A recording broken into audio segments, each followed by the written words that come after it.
बिस्मिल्लाहिर्रहमानिर्रहीम। Lecture number 42 की preparation करेंगे और कोर्स हमारा CS 610 यानी कंप्यूटर नेटवर्क से। उम्मीद करती हूँ आप लोग बिल्कुल ठीक होंगे, ईमान की बेहतरीन हालत में होंगे। तो लेक्चर को स्टार्ट करते हैं।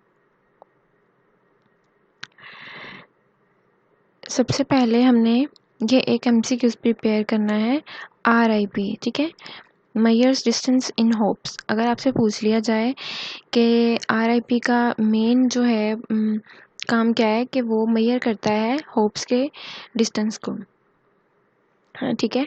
और ये MCQs भी आ सकता है, dash measures distance in hopes, तो वो RIP है, ठीक है। उसके बाद the open shortest path first protocol. पहले मैंने आपके साथ 2 प्रोटोकॉल जो हैं वो डिस्कस कर ली थी, ठीक है। तो ये थर्ड प्रोटोकॉल जो थी वो 43 लेक्चर में थी, तो ऑब्वियसली मैंने यहाँ पे ही इसको डिस्कस करना था। तो OSPF का स्टैंड है open shortest path first protocol. ये आपने अपने माइंड में याद रखना है। ये 3 प्रोटोकॉल हैं जो कि मैं ऑलरेडी 2 डिस्कस कर चुकी हूँ। अब यहाँ इस लेक्चर में मैं आपके साथ 43 और 44 दोनों लेक्चर को डिस्कस करूँगी, 42 और 43 को, ठीक है।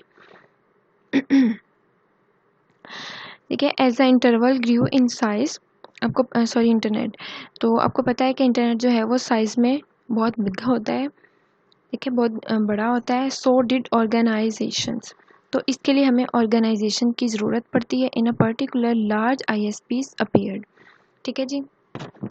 तो पर्टिकुलरली जो ISPs हैं लार्ज जो हैं वो अपीयर्ड होते हैं। तो इस डिमांड को सेटिस्फाई करने के लिए, क्योंकि हमें पता है इंटरनेट जो है वो साइज़ में बिगर होता है और इसके लिए हमें डिफरेंट ऑर्गेनाइजेशंस की ज़रूरत पड़ती है, ठीक है। तो इस डिमांड को पूरा करने के लिए हम क्या करते हैं, to satisfy demand for a particular protocol that can scale to organisation to large organisations, the IETF devised an IGP known as open shortest path first protocol. अब अगर आपसे पूछ लिया जाए कि OSP है क्या, तो आपने ये कहना है कि जो इंटरनेट होता है वो बहुत ग्रू इन साइज होता है, ठीक है। तो उसके लिए हमें ऑर्गेनाइजेशंस की ज़रूरत पड़ती है। तो इस जो है डिमांड को सेटिस्फाई करने के लिए, ठीक है, राउटिंग प्रोटोकॉल जो हमें एक लार्ज ऑर्गेनाइजेशन से इंट्रोड्यूस करवाती है, IETF, ठीक है। ये हमें फिर डिवाइस करता है IGP की फॉर्म में एक OSPF यानी open shortest path first protocol, जो इस पूरी प्रॉब्लम को सॉल्व करता है, ठीक है। उसके बाद देखते हैं नेक्स्ट क्या है। अगर अब आपसे पूछ लिया जाए ना कि IETF क्या है ये वाला, तो इसमें भी आप बता सकते हैं कि ये डिवाइस करता है एक IGP को, यानी ये भी मैंने IGP और EGPs आपको बताए हैं पीछे लेक्चर में। तो ये इंट्रोड्यूस करवाते हैं OSPF और जितनी भी प्रोटोकॉल्स हैं, ठीक है जी। उसके बाद जो है, इसके बाद हमने करेक्टरिस्टिक्स ऑफ OSPF की डिस्कस करनी है कि क्या होती है। मैंने आपको पहले भी बताया था कि ये 3 प्रोटोकॉल्स हैं। इनकी पहले तो इनका इंट्रो है कि ये बेसिकली खुद क्या हैं, उसके बाद उनकी तीनों की अलग अलग कैटेगरीज हैं और करेक्टरिस्टिक्स हैं। तो इनकी करेक्टरिस्टिक्स OSPF की ये हैं कि routing with in an autonomous system, ठीक है। ये जितने भी सर्कल लगाती हैं या राउटिंग करती हैं तो वो सिस्टम के अंदर ही होते हैं, ठीक है। सेकंड पे देखें full cider and subnet support. इसके अंदर फुल साइडर CIDR मैंने आपको इंट्रोड्यूस करवाया था कि ये क्या है, तो उसकी और सबनेट की फुल सपोर्ट देती है ये OSPF। अथेंटिकेटेड मैसेज एक्सचेंज, ठीक है, अथेंटिक मैसेजेस की एक्सचेंज करती है और इम्पोर्टेड राउट्स लगाती है और लिंक स्टेट एल्गोरिदम्स देती है, जिसके अंदर OSPF को यूज़ किया जाता है लिंक स्टेट राउटिंग के लिए, ठीक है। ये दोनों एक ही चीज़ है, यानी लिंक स्टेट एल्गोरिदम जो है इसी के अंदर OSPF uses link state routing. Support for multi access network, multi access network को सपोर्ट करती है। अब कॉन्सेप्ट आपने इस तरह से लिखना है, अपने फिंगर टिप्स पे जो है वो तैयार कर लें। ये 6 पॉइंट है ये, ठीक है। 6 पॉइंट ये आप अपने फिंगर, एक तो ये कि जितनी भी राउटिंग करती है ये वाली प्रोटोकॉल ये विद इन सिस्टम करती है, यानी सिस्टम के अंदर, ऑटोनोमस सिस्टम के अंदर। दूसरी बात आपने ये करनी है कि ये साइडर और सबनेट दोनों को फुल सपोर्ट करती है, ठीक है। तीसरी बात आपने ये कहनी है कि ये मैसेजेस तो एक्सचेंज करती है लेकिन अथेंटिकेटेड मैसेजेस होते हैं जिनको ये एक्सचेंज करती है। उसके बाद आपने करनी है कि इम्पोर्टेड राउट्स लगाती है ये, जिसके अंदर आप लिंक स्टेट एल्गोरिथम का इस्तेमाल करते हैं और लिंक स्टेट एल्गोरिथम के अंदर OSPF use link state routing होती है, यानी कि OSPF को इस्तेमाल करते हुए लिंक स्टेट राउटिंग होती है। ठीक है जी। उसके बाद लास्ट पॉइंट है कि support full for multicast access networks के मल्टीकास्ट एक्सेस, जितने भी मल्टीकास्ट नेटवर्क हैं उनको फुल सपोर्ट देती है, उनको एक्सेस करती है। ठीक है। लेक्चर नंबर 43 को आगे डिस्कस करेंगे कि वो क्या है। इसमें सबसे पहले आपने पढ़ना है IP की मल्टीकास्ट सेमेंटिक्स। ठीक है, कि इंटरनेट प्रोटोकॉल में अगर मल्टीकास्ट के हवाले से क्वेश्चन आ जाए तो उसके कितने वे हैं। IP यानी internet protocol multicast group is anonymous in 2 ways. 2 तरीके हैं इसके। एक ये कि जो सेंडर और जो रिसीवर उसको नहीं पता होता कि आइडेंटिटी और नंबर ऑफ ग्रुप्स मेंबर्स कितने हैं। फिर से मैं आपको बता दूं, जब भी मल्टीकास्टिंग होती है ग्रुप्स की फॉर्म में, तो जो इंटरनेट IP यानी प्रोटोकॉल मल्टीकास्ट होता है उसका सबसे पहला पॉइंट ये 2 तरीकों से होती है। एक ये मल्टीकास्ट 2 तरीकों से होती है। एक ये कि neither a sender nor a receiver, sender और रिसीवर दोनों को बिल्कुल नहीं पता होता द आइडेंटिटी और the number of group members, कि आइडेंटिटी क्या है और नंबर ऑफ ग्रुप मेंबर्स कितने हैं।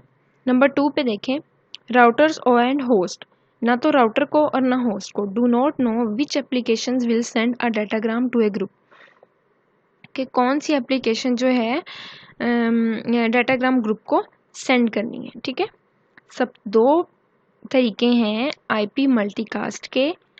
ठीक है, अगर आपको क्वेश्चन आ जाए कि इंटरनेट प्रोटोकॉल की मल्टीकास्ट सेमेंटिक्स फॉर्म में कितने तरीकों से होती है, तो वो 2 तरीकों से होती है, जिसमें एक में ना सेंडर और रिसीवर को पता होता है, नहीं पता होता के नंबर ऑफ ग्रुप्स मेंबर्स कितने हैं या आइडेंटिटी कौन सी है। नंबर 2 पे राउटर्स और होस्ट दोनों को नहीं पता होता कि कौन सी एप्लीकेशन सेंड करनी है डाटाग्राम्स ग्रुप्स को।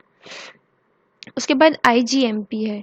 IGMP a standard protocol exists that allows a host to inform a nearby router। एक स्टैंडर्ड प्रोटोकॉल है IGMP, और ये इस बात के लिए इजाज़त देता है कि जो हमारी होस्ट है उसको इन्फॉर्म किया जाए कि उसके करीब तरीन राउटर कौन से हैं। ठीक है, whenever the host needs to join or leave a particular multicast group known as IGMP यानी इंटरनेट ग्रुप मल्टीकास्ट प्रोटोकॉल। अब IGMP का स्टैंड आप याद कर लें, इंटरनेट ग्रुप मल्टीकास्ट प्रोटोकॉल है। और ये IGMP है क्या? ये एक स्टैंडर्ड प्रोटोकॉल है जो होस्ट को इस बात के लिए अलाउ करती है या फिर होस्ट को इन्फॉर्म करती है, होस्ट को अलाउ करती है कि वो इन्फॉर्म करे कि जितने भी नियर बाय राउटर्स हैं उनके बारे में बताए। और ये कब बताएगी? जब होस्ट को ज़रूरत होती है कुछ ज्वाइन करने के लिए या कुछ लीव करने के लिए एक मल्टीकास्ट ग्रुप को। और वो मल्टीकास्ट ग्रुप कौन सा है? IGMP यानी इंटरनेट ग्रुप मल्टीकास्ट प्रोटोकॉल।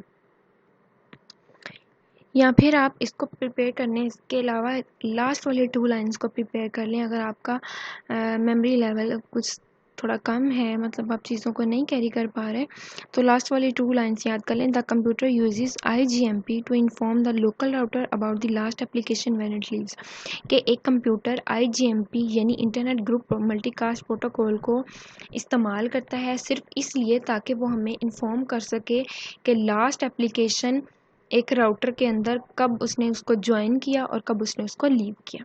ठीक है, नेक्स्ट है अप्रोचेस फॉर डाटाग्राम फॉरवर्डिंग। अगर आपको क्वेश्चन आ जाए कि कौन सी ऐसी अप्रोच हैं जो कि हमारे डाटाग्राम को फॉरवर्ड करती हैं, तो वो 3 किस्म की हैं। इन तीनों की डिटेल्स भी हैं, लेकिन अगर आप इन तीनों के सिर्फ नाम याद कर लें तो कम से कम आपको इनका कुछ कॉन्सेप्ट हो जाएगा। आप सिर्फ इनके हेडिंग्स याद करें और कॉन्सेप्ट को जो है वो एक बार रीड कर लें। ठीक है, सबसे पहली अप्रोच है जो हमारे डाटा को फॉरवर्ड करती है, डाटाग्राम को सॉरी, तो एक है फ्लड एंड प्रोने। ठीक है, दूसरी है कॉन्फ़िगरेशन एंड टनलिंग। ठीक है, ट्यूनलिंग। थर्ड है कोर बेस्ड डिस्कवरी। ये 3 ऐसी हमारी अप्रोचेस हैं जो हमारे डाटाग्राम को फॉरवर्ड करती हैं। फिर से FCC, 3 चीज़ें याद कर लें। FCC, F फॉर पहली वाली फ्लड एंड प्रोने, दूसरी वाली कॉन्फ़िगरेशन एंड टनलिंग, थर्ड वाली कोर बेस्ड डिस्कवरी, ये 3 ऐसी अप्रोचेस हैं जो हमारे डाटाग्राम को फॉरवर्ड करती हैं। मैं बार बार इसलिए बोलती हूँ ताकि आप लोग के माइंड में सेट हो जाए कि मैं क्या बोल रही हूँ और आपको इसी तरीके से प्रिपेयर हो जाए। Thanks for watching this video. Please like share and subscribe my channel. अल्लाह हाफिज़।